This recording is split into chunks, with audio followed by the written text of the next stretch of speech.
Olá, pessoal.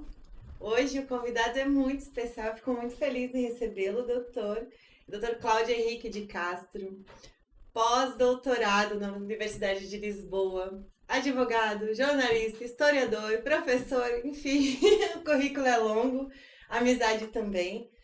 Hoje nós vamos falar sobre direito do consumidor. O doutor Cláudio é uma sumidade nesse aspecto, nesse assunto. Tem muitos livros na área, depois a gente vai deixar o link também no canal para vocês poderem acessar. E é isso, doutor, seja bem-vindo. Obrigado, é uma honra participar com você, a sua plateia e as pessoas que querem entender o direito de uma forma simples, descomplicada e ter eficiência nas suas ações, né? A ideia é essa, é a gente levar conteúdo, levar uma conversa jurídica para quem precisa ouvir e entender, ir lá lutar pelos seus direitos, saber o que fazer na hora que está sendo lesado, né? Então, falando em direitos lesados, eu vou te perguntar o que é uma propaganda enganosa? Olha, propaganda enganosa acontece toda hora na televisão, no rádio, nas redes sociais, no telemarketing. Toda hora nós temos propaganda enganosa. Em graus menores, em graus maiores. O maior grau de propaganda enganosa é o estelionato, né? Seria o Sim. grande estelionato. Assim, casos paradigmáticos, assim, casos que se tornaram referência. Big Mac, Hope costela sem costela, X picanha, né, o Big Mac picanha sem picanha, leite condensado sem leite, com um conteúdo lácteo, mas não é leite. Então são vários enganos que a propaganda induz ao consumidor e que são mentira. Aí eles falam, não, naquela propaganda do Big Mac picanha tinham letras bem pequenininhas embaixo assim dizendo é apenas o aroma da picanha, mas não era picanha nem de longe. E no Brasil as punições à propaganda enganosa são muito modestas, irrisórias.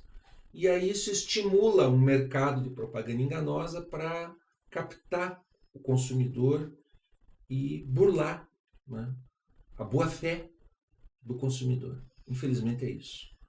O brasileiro é muito mal assistido pelo governo nessa parte, né? De como ser impedido de chegar a ser uma vítima, chegar a ser lesado, um consumidor mal atendido, né? Sim. Porque os mecanismos realmente são bem fracos. A gente sente muito isso, né, nas pessoas. Inclusive, me pergunto muito essas situações de o que fazer nessas situações, como resolver, né? Porque você entrar com uma ação para cada situação dessa, né, é uma coisa que é inviável, porque você só foi lá e não tinha aquele produto, né? Mas a sensação do engano é muito maior. Muito maior. Você falou do não tinha produto.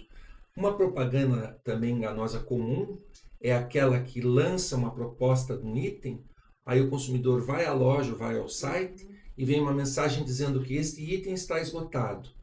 E aí tem um item mais caro, similar àquele, para induzir o consumidor a comprar um outro item.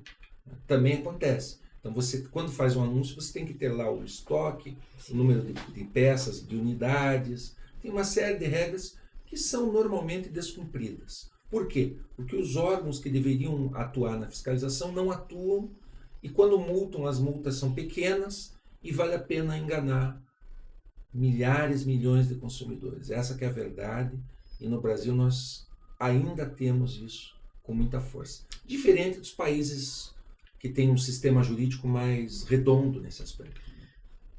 Então, eu acho que a melhor solução aí é quando você vê uma situação dessa, você deixar de ser cliente para sempre, né? Você evitar esse tipo de empresa, porque quando existe, né? Quando as pessoas enxergam esse produto, esse defeito, essa enganação e continuam ainda sendo cliente de uma forma, ela está sancionando isso, né? Ela está premiando a empresa para continuar existindo, para continuar fazendo isso, que não está tudo bem. A gente, né, releva. Vamos pôr um roteiro, então, do que o consumidor tem que fazer. Ele pode acessar o site, se tiver internet, porque tem gente que não tem internet. do PROCON e fazer uma denúncia. Ele pode também denunciar, fazer um boletim de ocorrência numa delegacia do consumidor, se ele conseguir ter esse acesso também. Ele pode denunciar numa agência, por exemplo, se o problema foi com telefonia, ele denuncia na Anatel. Se o problema foi com plano de saúde, ele denuncia na ANS. Então ele vai na agência e faz uma denúncia. Se o problema foi com banco, ele vai no site do Bacen e faz uma denúncia. E ele pode também, um site famoso é o Reclame Aqui. Reclame Aqui é uma plataforma que a pessoa lança lá a sua denúncia e a empresa vai responder aquilo e conforme for a solução ela vai entrar num ranking, uma empresa que solucionou os casos ou não, um ranking negativo. Mas tem empresas que não vão à plataforma, então não adianta nada. Ou pode recorrer a uma associação. O Brasil tem poucas associações de defesa dos consumidores. Então, por exemplo, se tem um produto que está lesando, você entra numa associação, a associação promove uma publicidade daquilo e aí a empresa fica com problemas de consumo e os consumidores não vão consumir aquele produto. Por exemplo, cosméticos, produtos de beleza que têm uma propaganda pelo meio ambiente, pela sustentabilidade, mas que fazem experimentos com animais, experimentos dramáticos, experimentos terríveis com animais, né? E isso as associações no exterior denunciam. E denunciam no seguinte sentido: não compre marca desta empresa, porque ela faz experiências com animais e mata animais para testar esses cosméticos, esses produtos químicos nos animais. Então, nós não temos associações desse sentido no Brasil, temos no exterior, mas também seria outro caminho para o consumidor. E finalmente não consumir. Mas se o consumidor teve prejuízo, ele tem que de qualquer forma ressarcir esse prejuízo. E aí são esses os canais e finalmente contratar um advogado. Só que essas demandas, como são demandas de massa, o prejuízo para cada consumidor é pequeno. Então não compensa para o consumidor entrar com uma ação para ressarcir aquilo. Aí entra o Ministério Público, que deveria fazer esse papel com as demandas coletivas, mas normalmente não faz. Porque está assoberbado, várias coisas. Então não faz, mas nós deveríamos ter ações coletivas rápidas para tirar esses produtos de circulação. Como foi, por exemplo, esse X-Picanha aí do Big Mac Picanha, que era uma propaganda flagrantemente enganosa, né, fraudulenta, e que daí na sequência o Ministério Público entrou, o PROCON de São Paulo entrou, outros PROCONs começaram a entrar, quer dizer, eles não têm uma comunicação nacional também, e aí acaba que muitas pessoas foram lesadas, né? Pegou gato por lebre, o ditado popular. Como eu falo, o maior prejuízo da propaganda é o engano, é o se sentir enganado, né? Que é muito similar à qualidade vítima, como o doutor comparou no começo ali com o estelionato, né? Sim. Às vezes o estelionato não é nem o que você perdeu, mas a sensação de ser enganado e pagar por isso é dolorida e machuca o ego. Outra coisa que me perguntam bastante aqui no escritório é venda casada. O que é venda casada? Quando é que a gente identifica e pode se inverter contra isso? Porque tem principalmente bancos, telefonias, né? Trabalham muito com esse sistema parecendo que está ok, que é só um pacote de promoção e na verdade é uma venda casada. Você pode rejeitar o pacote, você pode rejeitar o combo, mas daí eles dizem, se você rejeitar, só essa assinatura vai sair um valor enorme. Então você tem que assinar várias outras coisas juntos. O maior recente exemplo de venda casada foi dessas empresas de aparelho celular. São várias que fizeram isso. A Samsung fez, enfim, várias. Você comprava o celular, mas tinha que comprar o carregador em separado. Então, o carregador não era uma coisa que vinha quando você pagava para o celular. Eles desvincularam. E você tinha que pagar mais um tanto pelo carregador. Né? Eles perceberam que isso era venda casada, por quê? Porque você precisa de um carregador para utilizar o celular. Então, não tem cabimento você separar essas coisas. E aí multaram, houve uma...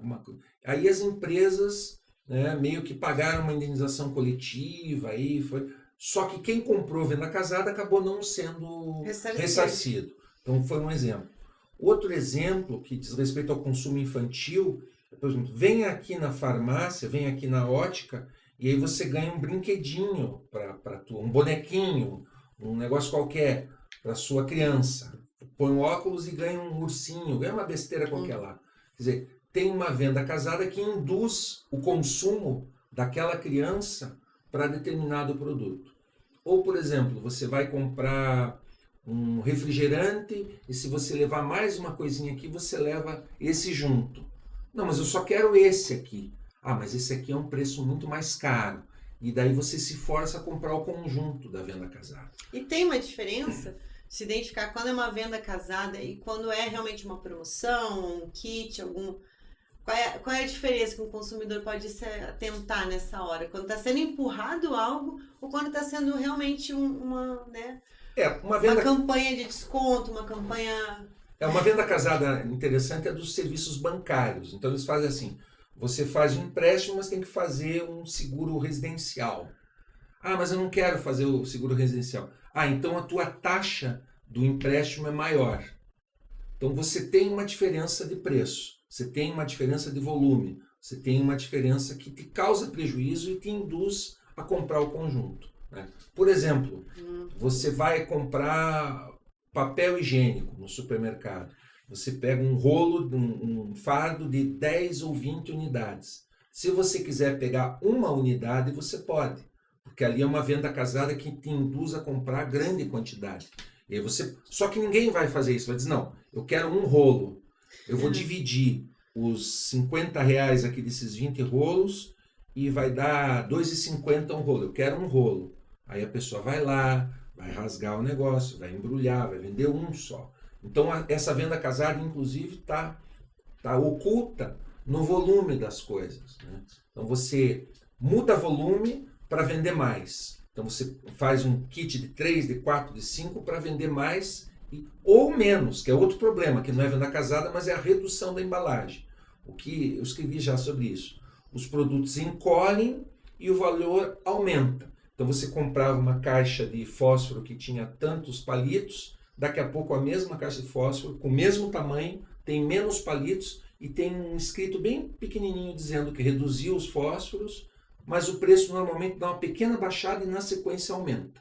Dá uma pequena reduzida e daí aumenta.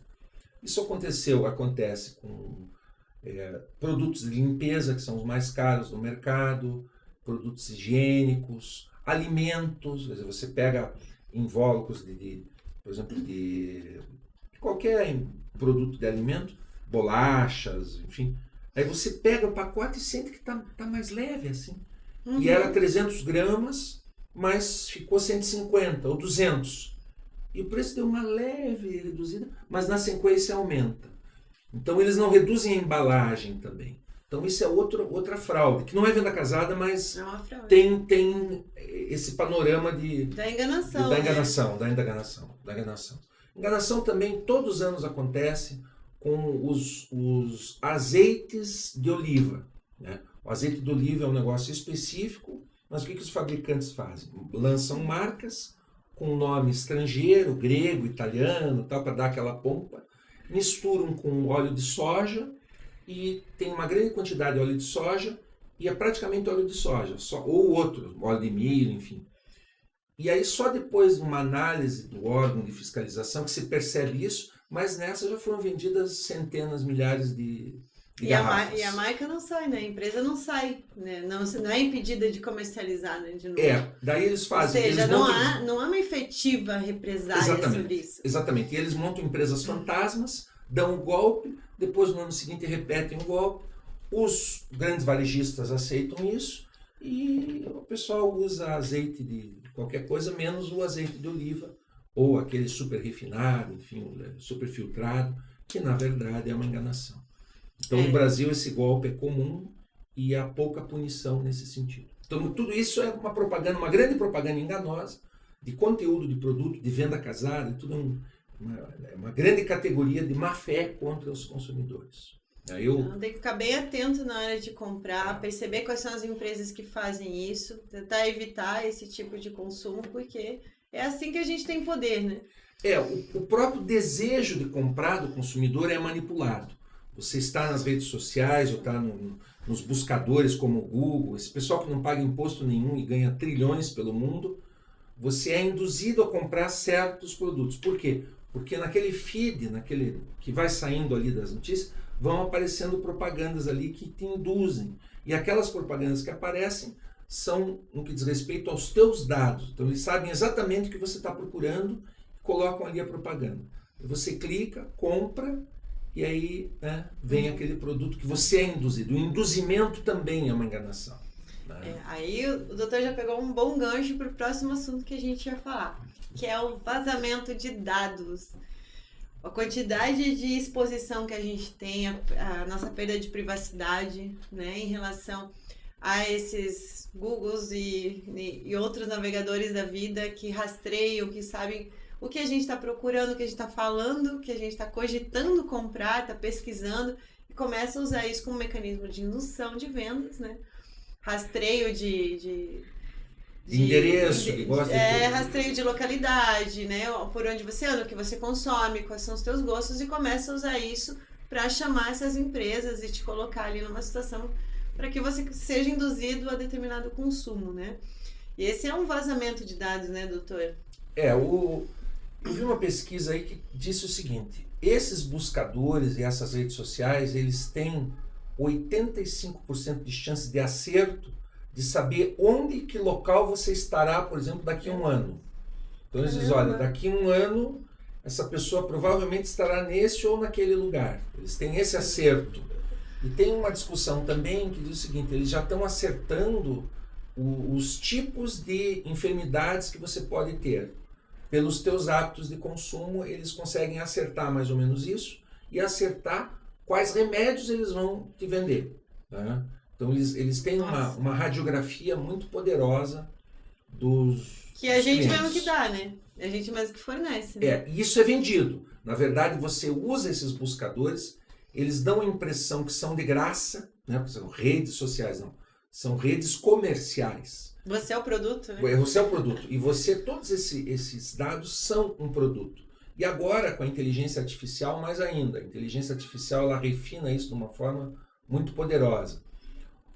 As redes de consumo têm acesso a todos esses dados, não obstante nós tenhamos uma lei de proteção aos dados pessoais, mas não há um comitê de fiscalização disso. A lei tem uma previsão na lei que seria feito um comitê que iria fiscalizar, mas na verdade isso não acontece. Então também nós somos presa fácil desses mecanismos de busca que, se você for lá perguntar, eles vão dizer não fornecemos dados. Teve um sujeito nos Estados Unidos que pediu os dados para o Facebook e não forneceram. Aí ele entrou com uma ação, tal coisa, conseguiu. São milhares de dados. Né? Eu, certa vez, tive acesso às informações que o banco tinha sobre mim. Né? Foi muito difícil, mas consegui. Passava de 200 páginas, isso. Nossa! Né? Mas eles têm vários perfis, desde o perfil securitário, do seguro que vão te vender, até a tua possibilidade de inadimplência, tem várias coisas, né? Tem vários graus de risco. E eles usam tudo isso muito bem para fazer negócios, né? E para montar negócios novos, para dar nome a negócios novos. Veja que nós tivemos esse filme aí da Barbie que estourou nas salas comerciais e tudo. Quer dizer, isso foi um projeto, não foi uma coisa que surgiu do nada. Foi um projeto com base em dados. E todos esses dados, eles calculam o rendimento, o retorno, tudo isso. Então, a indústria do consumo é muito poderosa. E esses dados estão aí, as pessoas não têm privacidade e são utilizados sem que remunere as pessoas desses dados. Né? Nós precisamos de um regulamento nacional a respeito disso. A Europa já começou a fazer isso, os países europeus já começaram a fazer isso e a taxar as redes sociais, mas ainda no Brasil esse debate está muito distante de acontecer. Bom, por último, mas não menos irritante, eu vou ter que perguntar o que a gente faz com essas ligações infernais de 0800 e milhares de celulares cadastrados aí por telefonias, por bancos, por recuperadoras de crédito prescritos. E irritou tanta gente. Existe esse caminho? A gente ainda tem alguma coisa a recorrer, porque a gente já sabe que o governo, né, não regrou isso, não impediu isso de forma eficaz. De forma eficaz, não. A primeira coisa é o site Não Perturbe. Né? Então você vai ao site Não Perturbe, cadastra os teus números telefônicos. Eu não sei se eles têm acesso a esses números, mas você cadastra os teus números de telefone e registra lá que você não quer receber ligações de telemarketing. Essa é a primeira providência, que não deu tão certo assim, mas é uma primeira providência. Depois você pode fazer uma denúncia na Anatel. Né? Você joga lá os números, os horários que te ligaram e o porquê te ligaram, mas aí você tem que atender o telefone e saber o que estão te oferecendo. Uhum. Você vai perder tempo nisso. E aí você cadastra lá na Anatel, resolve um pouquinho mais. Né? Depois é a Delegacia do Consumidor ou o PROCON, mas aí o PROCON vai te dizer, cadastre o teu número no Não Perturbe. Você vai dizer, não, mas eu já cadastrei. Por isso que eu estou aqui, não deu certo. Então fale com a Anatel, também já falei com a Anatel. Uhum. Então você vai ter que entrar com uma ação. Para entrar com uma ação tem que fazer uma ata notarial do teu celular com os números que te ligaram, com os horários que te ligaram, e aí entrar com uma ação de perdas e danos com reflexos na tua esfera de perturbação no lar da tua privacidade. O judiciário vai te indenizar isso, vai dar uma indenização muito baixa e você vai pensar duas vezes antes de entrar com essa ação. Então, resultado, também você pode bloquear isso no seu celular. Você vai lá, entra no negócio, bloqueia, provável spam e bloqueia no teu celular. Mas mesmo assim essas empresas têm um número randômico que elas mudam o número e vão continuar te ligando. Então é um problema sério no Brasil, não foi enfrentado. Os telemarketing vêm do exterior, né? Tem vários países aí, Índia, Peru, da América Latina, que fazem telemarketing para o Brasil, porque é mais barato. E você tem pessoas fazendo telemarketing que têm um subemprego. Então essas pessoas ganham uma miséria, são subempregadas e ficam incomodando você para você comprar coisas. A minha opinião, tinha que proibir telemarketing. Essa seria a solução, proibir. E tem vários outros tipos de telemarketing. Tem o telemarketing, por exemplo, porta a porta, que eles batem na tua casa. Então eles estão instalando, por exemplo, uma fibra qualquer lá no telefonia. Eles pegam um exército de pessoas que vão bater palmas, vão ficar te importunando na casa, sábado, domingo, feriado, vão ficar batendo de manhã na tua casa para oferecer o produto. Esse também eu creio que tem que ser proibido. Né? Então eu acho que a solução é chegar e dizer o seguinte, isso não deu certo. Isso foi uma coisa que está incomodando a sociedade não aceita mais. Né? E esses 0800, como é que eles fazem? Né? Como é que essas empresas fazem? A Anatel proibiu alguns prefixos, mas isso não adiantou muito. Como é que eles fazem? Como é que eles pegam o teu número e o teu perfil e sabem que você vai? Através desses dados privados que vazam. Então isso tem a ver com esse assunto que nós falamos agora há pouco. Mas é um problema. Na última hipótese, você vai entrar com uma ação. Eu tive um aposentado que ele e a mulher se aposentaram, e eles receberam mais de 100 ligações, cada um, no dia que eles se aposentaram, consignado para aposentado. Uhum. Então, essas empresas, elas também oferecem um crédito fácil, aí outro assunto, né, para endividar a pessoa e para fazer com que a pessoa fique escrava. E depois a pessoa não paga, aí vem as ligações de cobrança para pagar. Então a pessoa fica sem telefone, ela desliga o telefone. Ela tem que mudar, nem que mude o telefone, porque o CPF dela vai ter vazamento. Vai ser vinculado, e aí... Então é um problema sério, tinha que proibir. Eu acho que tinha que ter uma medida radical e proibir telemarketing. Até porque, com a quantidade de facilidade hoje com o celular, né, de acesso à internet, as empresas têm muitas outras formas de buscar o crédito delas. Né? Primeiro é judicial, assim, né? Segundo tem cadastro negativado, a gente sabe que existe isso, né? Você pode ou não conseguir coisas em banco, mesmo você não tendo... Né? Existe uma pesquisa sobre a tua vida, Sim. Existe uma vida pregressa de cadastramento em várias empresas. Então elas sabem como te punir, né? Agora quando é cobrança. Agora essa questão da venda, essa é muito superado. Realmente isso é uma coisa que no Brasil devia mesmo ser proibido. Agora tem o outro lado da moeda. Quando te ligam, você fala com a pessoa e eles fazem rapidinho o serviço que eles estão Para oferecendo. contratar, né? Para contratar. Agora, quando você vai cancelar, você liga, é 40 minutos, 1h30.